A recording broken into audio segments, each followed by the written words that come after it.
Previously on Spenelli Speaks. Wow. Ugh. Ugh. Okay, I retract my statement. That's gross. Know you've been a good friend, and that's in the thick and thin, and I know it's never gonna end, 'cause you've been a good friend. Hi everyone, Danny here. Welcome back to my channel. Today I was really in the mood to do a tag. And if you know me, I have not done a tag in a really long time, which makes me feel really bad because I save all of the videos that I know I've been tagged in, and the list is really long. It's really sad. So I first want to apologize to everyone who has ever tagged me in anything. I'm sorry. I'm really bad about getting back to tags. So I truly appreciate you tagging me because I love being tagged in tags. I'm just really bad about actually doing the tag. So for today's video, I just really had this inspiration of like, I really want to do a tag. I haven't done one in a while. So I scrolled through my list of tags that I have been tagged in, and one really jumped out at me because it is something that I really love doing, and I would love to talk about it a little bit. And that is the buddy read tag that Noah from Everyone Who Reads It Must Converse did probably last year in like January or February. It's been a long time. But when I saw his tag, I was like, yes, that's what I want to talk about today. I want to talk about buddy reading because if you know me, you know I do a lot of buddy reads. This year, I really need to slow down on buddy reads because it is going to be a year. I am 7 months pregnant and the year's gonna be crazy. So I'm really trying to limit the amount of buddy reads that I am doing. Last year was crazy with buddy reads. I had anywhere from 3 to 4 buddy reads every single month. It was buddy read frenzy. So anywho, I want to jump into Noah's tag. I love Noah. He has a great channel. Make sure you check it out. His live videos on Friday are amazing. And he is a really great person to buddy read with because he has so many different perspectives and really is a great friend.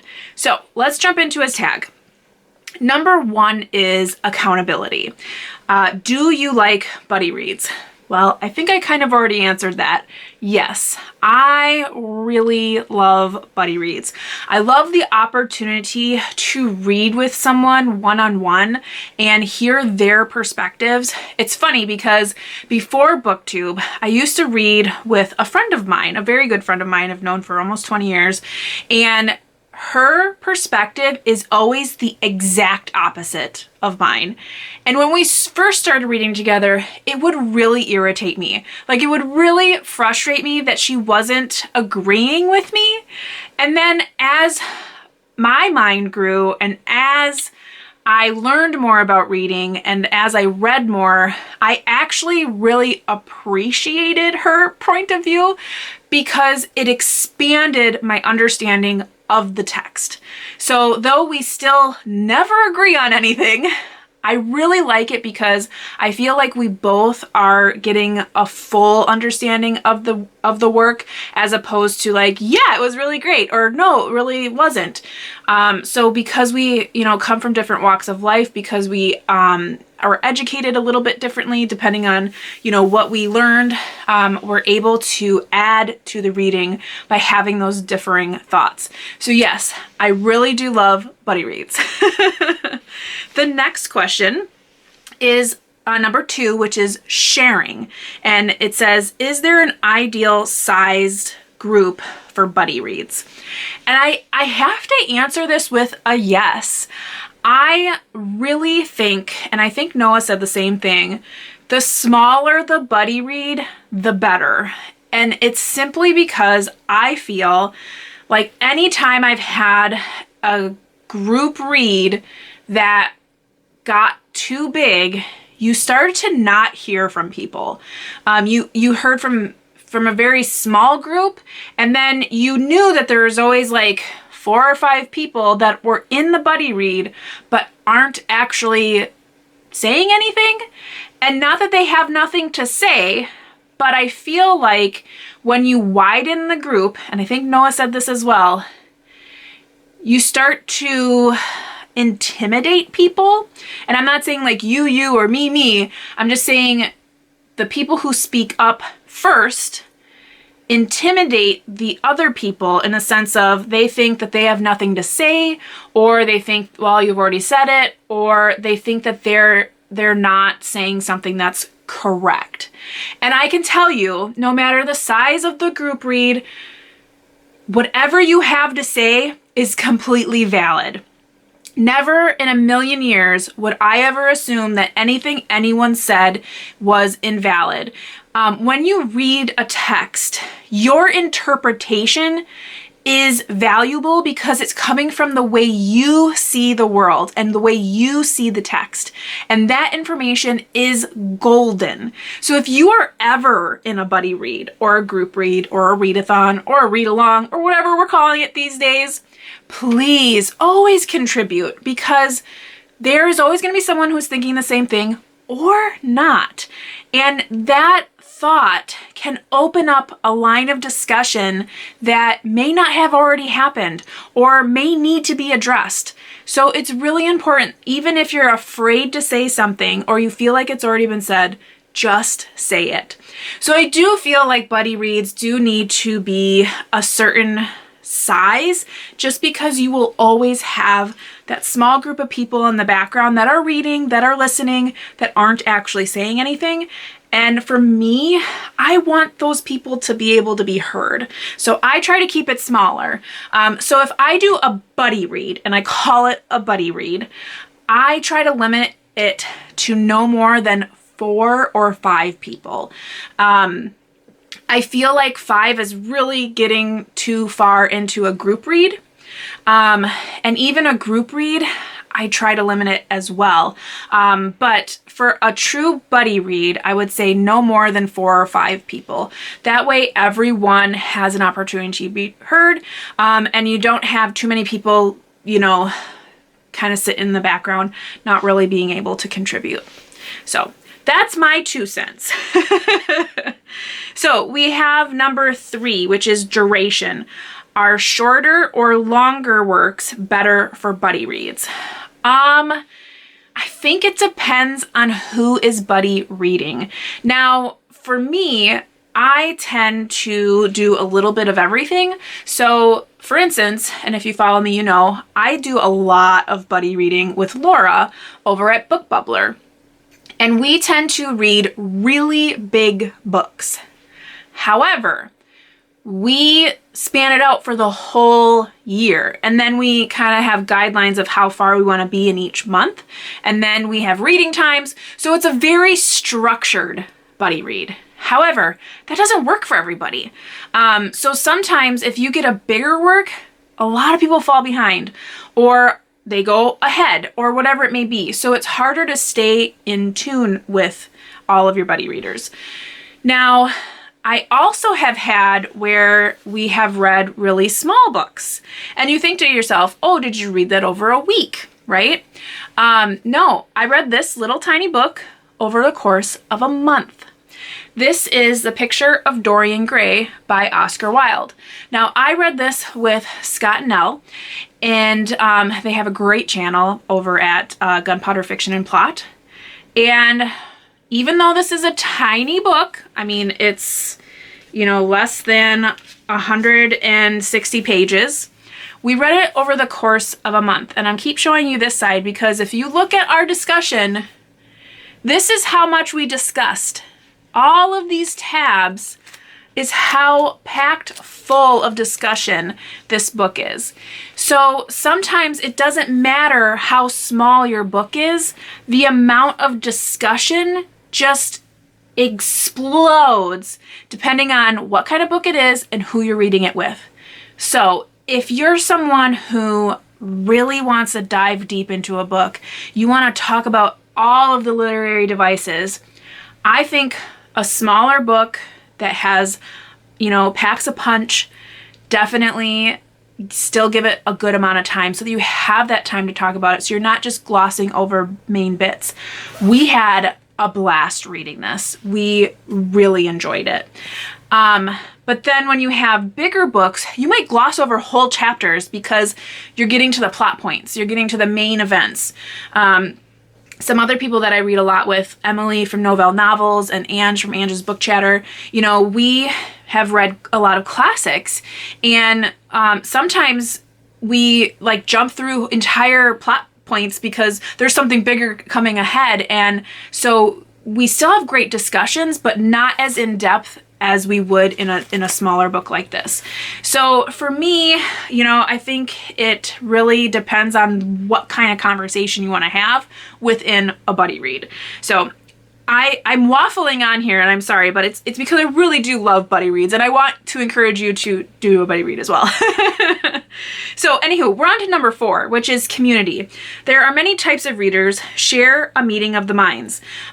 So I think when I was listening to Noah's description of this question, kind of talking about the people that he's read with and what we do, and I think I kind of answered that in the idea that, I read a lot of classics. So with Scott and Al, we read Oscar Wilde and really dove into it. But we also have, community reading where, for me, I do a readathon every year. And this past year, we did Jurassic Park and Lost World. Not really classic in the sense of, the literary minds come together and talk about each line. It was a lot of fun. It was a lot of fun to read those books. More so the first one. The second one was garbage, but tis neither here nor there. I think coming together with people that you really enjoy or new people is a lot of fun, and depending on the book, it can really enhance your experience. I know I recently read a book with Naomi at Naomi's Bookshelf, which was like a mystery thriller, but YA. And I'm not a big YA reader, but this book was fantastic. And I think we had originally said we were going to take a week to read it or something, which is out of my comfort zone. I usually always take an entire month to read a book because I'm always like, I'm not sure if I'm going to have time, and I don't want to make false promises. Y'all, we got that book read in 2.5 days. It was so good. We could not put it down. We were constantly on Voxer oh my gosh, I'm sorry, but I already did this chapter, and I'll catch up, and it's fantastic. So it doesn't have to be a classic. It doesn't have to be, a short story that, it has been talked about in a million different literary classes. It could be as simple as, series of unfortunate events. I read that with Christy Lewis over at Dostoevsky at Space. It's just enjoying a book, enhancing your experience, and sharing that experience with somebody else. So, anywho, number 5, which is perspectives. There are many types of readers. Share a difference in perspective. I think I kind of glossed over this with the friend that I mentioned in college, where we have different perspectives, and we're always at polar opposite ends of the spectrum when it comes to reading books. I mean, obviously we'll have similarities in certain things, but we always see things differently. And like I said before, at first in our relationship, really I didn't like being wrong. I always felt like if she said something that was opposite of what I was saying, that I was wrong, and she was telling me I was wrong. And the fact of the matter is that's not at all what was happening. We are both correct in our theories. We're both correct in our feelings. We're both correct in our perspectives. And that's what's great about buddy reads, is even if you have a different perspective from somebody else, it's still okay. It's still valid because it opens up the conversation. Why do you feel that way? Why do you see it that way? And even when you agree on something, the agreeing might be different. It might be, well, I saw it this way. Like, I wasn't happy with this character because of this. Really? Yeah, because I wasn't happy about this character because of this. So there's so many ways to talk about books, and the best buddy reads, I feel, are the ones that you don't necessarily agree on everything, because it opens your mind to more possibilities of the text. So that's my idea of perspectives. Number 6 is challenges. And this is share a private or public challenge to read out of your comfort zone. So this one wasn't technically, I wouldn't call it a buddy read. I would have called it a group read. But when Krista from Books and Jams hosted back in May of last year, the reading of Mere Christianity by C.S. Lewis. I was really excited to join because I love C.S. Lewis's work. I love his story of life. I think he has an exceptional story. He's just one of my favorite authors, and I had not yet read Mere Christianity. I was really coming to that reading with a literary mind. And as I got farther into the read-along, I realized we were really touching base with the Christianity of the book, which is obvious, Danny, I realize. So I feel like it was a challenge for me, someone who doesn't really talk about that topic publicly, to talk about it in a group setting live on the interwebs. So that was a challenge for me, and I was happy that I did it because, again, it enhanced my understanding of the reading. It really helped me understand more of my own Christianity, and it really helped me understand the perspectives of others, because we all came from a different level of our faith. So for me, it was really interesting. And even with that said, there was the main group, but there were other conversations happening besides as well that also enhanced the reading. So some of us who our comfort levels may have been different kind of connected on the backside too and talked about what we had talked about. So there were a lot of discussions happening with that group read that I felt very blessed to have been a part of it. Not only to share in the reading, but to understand more perspectives of the book itself and of our faith in general. So that one was definitely a challenge. So if anything, if I were to say anything about challenges, when you find yourself with a challenge, I definitely would face it full force, full speed ahead, because you just never know how positive the outcome could be. You could fail, but I mean, what's the worst that could happen? You just don't like a book, right? Or you don't like what you hear, but you can respectively, DNF it or respectfully decline future buddy reads. That's just my thoughts on that. Okay, we're almost done here. We have 7, which is events. What is your favorite reading event and why? Okay, so if you follow me on this channel, you know I am terrible. I am terrible at readathons, readalongs, anything but buddy reads. And here's why. Because these readalongs, they're just so big and you want to do all the things. So you write down all the things and you pick out all the books. And then by the time you're done, if you're Danny, you've done like one thing out of the whole 20 things that you could do for the readathon. So some of my favorites to pretend to do, I really like the Historathon. I really like Victober, Jane Austen July, and then of course my own read-along that I do in September and October. But the only ones I really do are the ones I lead and then the buddy reading, because the accountability is a lot closer to home. Whereas when you do one a read along or a readathon, no one really is like, so did you read today? What did you think about chapter 2? So I I'm terrible at that, but I've really kind of given myself some grace in the fact that, you know, I don't have to do all of the things. This is a hobby. I love to read. I read a lot. And if I don't happen to read every square of a bingo board, I think I'm going to be all right.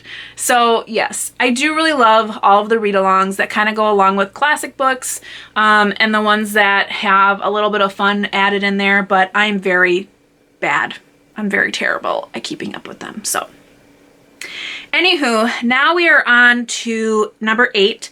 Can't Stop, a booktuber you have buddy read the most with. I think I've mentioned this several times, but I am in a constant buddy read with Laura from Book Bubbler.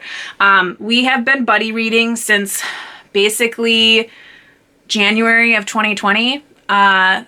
Constant. We have always one year-long buddy read happening, and then we have little ones sprinkled in throughout the year. So we're always buddy reading together. And beside Laura, it's probably Emily from Novell Novels and Ange from Ange's Book Chatter. We read a lot together as well. So yeah. Okay, so number 9 is Won't Stop, a booktuber you haven't but want to buddy read with. Now, I'm very cautious at saying this because though I want to buddy read with these two people, I know I can't for a long time because I, first of all, would be way too intimidated and I just don't have time for it right now. But Tom from LA Books and Jennifer Brooks, I absolutely love watching them talk about Dante and his writing for the like Dante's Inferno, Paradiso. I adore them. They are so incredibly intelligent, and the way that they break those down, I just love them. They're amazing. So if you love classic Italian literature, Ermagerd, you need to go and check out Tom from LA Books and Jennifer Brooks. Jennifer Brooks also does a ton for like Victorian literature, and she's so well spoken and so intelligent. I'm just way too intimidated by both of them. I don't feel like I can articulate the way that they can, and I feel like I would be totally using them as like professor and student because I would just be like, yes, tell me more. So, but those are the two that every time I think about it, I look at my, you know, Dante, and I'm just like, oh, if I could just read that with them, I feel like my whole world would change. But anywho, don't tell them. Last but not least, it's tagging your buddies. And anyone who I've mentioned, please feel free to do this tag. I especially obviously want to mention Laura from Book Bubbler, Emily from Novell Novels, Ange from Ange's Book Chatter, Naomi from Naomi's Bookshelf, Kim from Bookmarks and Breadsticks. I have buddy read with Kim. I'm going to be buddy reading with her again this next month. I really like buddy reading with her. She reads nonfiction, food books. It's amazing. It's opened up a whole line of reading for me that I hadn't ever read before. So I'm very thankful to be her friend and to buddy read with her. So I'm excited that that's happening. Obviously, Scott and Nell, I love buddy reading with them. They are really great friends, so I definitely tag them. Rainy from Rainy Day Reads, we have read a couple of books together, one of which I'm still trying to finish. And I know she loves buddy reads, so she's definitely on my tag list. And then Krista from Books and Jams with her group reading. She's really started to get that more active with several other Christian-based books, and I think that she is a huge buddy reader as well, so I would love to tag her as well. Now, that does not mean any of you have to do this. Obviously, I take an entire year to do a tag, so feel free to do it, or feel free not to. And if you have done this tag, tag me in the description so I can come and watch it, because I love watching people's videos that have been inspired by Danny talking about a lot of stuff that has brought her to the 25-minute mark. So anywho, that's really all for today. I hope you all are doing well, taking care, and staying safe. Obviously reading something great, but as always, you know how it goes. Happy reading. Bye.